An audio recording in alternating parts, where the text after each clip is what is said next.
বিসমিল্লাহির রাহমানির রাহিম। আজকের গল্পটা শোনার আগে একটা কথা মনে রাখবেন, সব আত্মা ভূত হয় না, আর সব অদৃশ্য শক্তি মানুষকে শুধু ভয় দেখিয়ে চলে যায় না।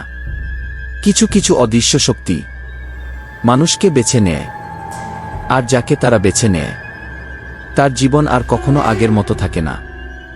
আজকের গল্পটা এমন একজন মানুষের, যে নিজের চোখে দেখেছিল একটি জিন কিভাবে একজন মানুষকে নিজের বলি বানায়।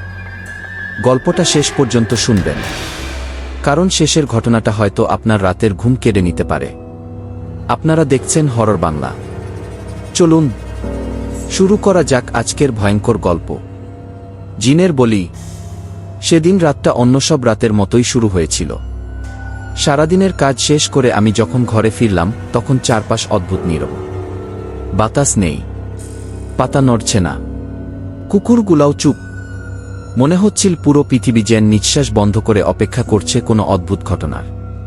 খাওয়া দাওয়া শেষ করে শুয়ে পড়েছিলাম, ঘুম আসছিল না। ঠিক তখনই দূর থেকে ভেসে এল কারো কান্নার শব্দ। প্রথমে মনে হলো কোনো নারী কাঁদছে, তারপর বুঝলাম ওটা মানুষের কান্না না। ওই শব্দে এমন একটা টান ছিল, যেটা শুনলে ইচ্ছা না থাকলেও মানুষ বাইরে বেরিয়ে যায়। আমি নিজেকে সামলানোর চেষ্টা করলাম, কিন্তু যতই সময় যাচ্ছিল শব্দটা ততই কাছে আসছিল। মনে হচ্ছিল কেউ আমার জানালার ঠিক ওপাশে দাঁড়িয়ে কাঁদছে। সাহস করে পর্দা সরালাম। বাইরে কেউ নেই, কিন্তু জানালার কাছে স্পষ্ট 5টা লম্বা আঙুলের দাগ, যেন কেউ ভেজা হাতে একটু আগেই স্পর্শ করেছে। আমার বুকের ভেতর ধুকপুক শুরু হয়ে গেল। আমি দ্রুত জানালা বন্ধ করে দিলাম। ঠিক তখনই ঘরের ভেতর থেকে আরেকটা শব্দ এল, খট খট খট। শব্দটা আসছে আলমারির দিক থেকে। আমি ধীরে ধীরে এগিয়ে গেলাম, হাত বাড়িয়ে দরজা খুলতেই ভেতরটা একদম ফাঁকা। কিন্তু দরজা বন্ধ করার সঙ্গে সঙ্গেই আমার কানের পাশে কে যেন খুব আস্তে বলল, তুই দেরি করে ফেলছিস গিয়ে। আমি লাফিয়ে পিছিয়ে গেলাম। পেছনে কেউ নেই, পুরো ঘরে আমি একা। হঠাৎ বাতিটা কয়েকবার জ্বলে নিভে উঠল, তারপর নিভে গেল সম্পূর্ণ। চারদিকে অন্ধকার, এমন অন্ধকার নিজের হাতও দেখা যায় না। ঠিক তখনই ঘরের এক কোণ থেকে ভেসে এল ভারী নিঃশ্বাসের শব্দ। মনে হচ্ছিল বিশাল কোনো প্রাণী অন্ধকারে বসে আমাকে দেখছে। আমি কাঁপতে কাঁপতে মোবাইলের আলো জ্বালালাম। আলো পড়তেই কেউ নেই, কিন্তু মেঝেতে গোল করে ছড়ানো কালো ছাই। ছাইয়ের মাঝখানে একটা অদ্ভুত চিহ্ন। চিহ্নটা আমি আগে কখনো দেখিনি, কিন্তু অদ্ভুতভাবে মনে হচ্ছিল এই চিহ্নটা যেন আমাকে ডাকছে। হঠাৎ মোবাইলের স্ক্রিন নিজে থেকেই বন্ধ হয়ে গেল, আবার চালু হলো। স্ক্রিনে শুধু একটা লেখা, বলির সময় হয়ে গেছে গি। আমার হাত ঠান্ডা হয়ে গেল। আমি দ্রুত দরজার দিকে ছুটলাম। দরজা খুলছে না, ভেতর থেকে আটকে গেছে। আমি জোরে ধাক্কা দিতে লাগলাম, কিন্তু দরজা এক চুলও নড়ল না।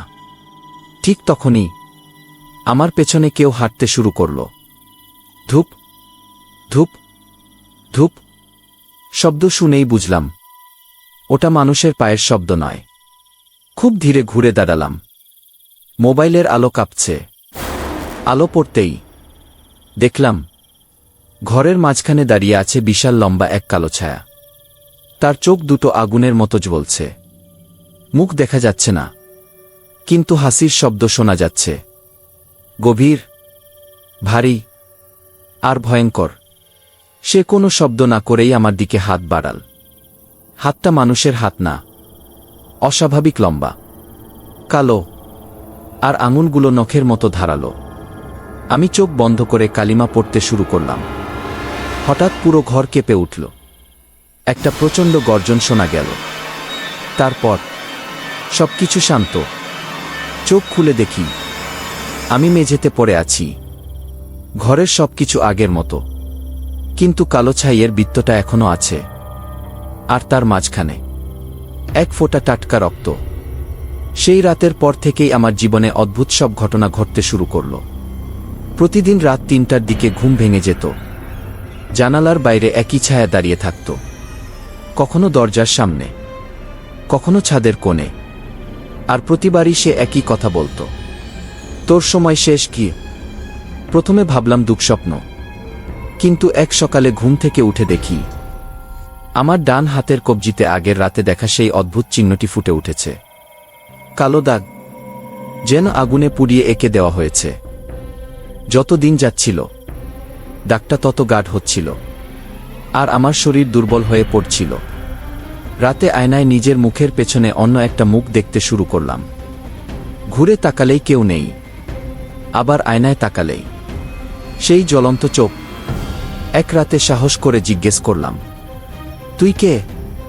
আয়নার ভেতরের ছায়াটা ধীরে ধীরে হাসল, তারপর বলল, আমি নিতে এসেছি যেটা বহু বছর আগে আমার কাছে প্রতিশ্রুতি দেওয়া হয়েছিল।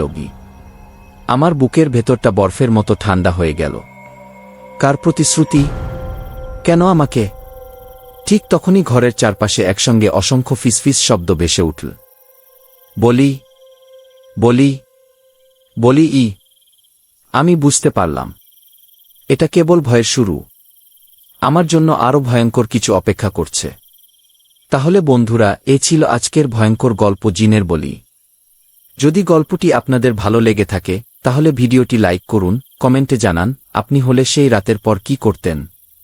আর এমন আরও গা ছমছমে ভৌতিক গল্প শুনতে এখনই হরর বাংলা চ্যানেলটি সাবস্ক্রাইব করে পাশে থাকা বেল আইকনটি অন করে রাখুন। মনে রাখবেন, সব অন্ধকার খালি থাকে না, কখনো কখনো কেউ একজন আপনার দিকে তাকিয়েও থাকে। আবার দেখা হবে নতুন এক ভয়ঙ্কর গল্পে। আল্লাহ হাফেজ।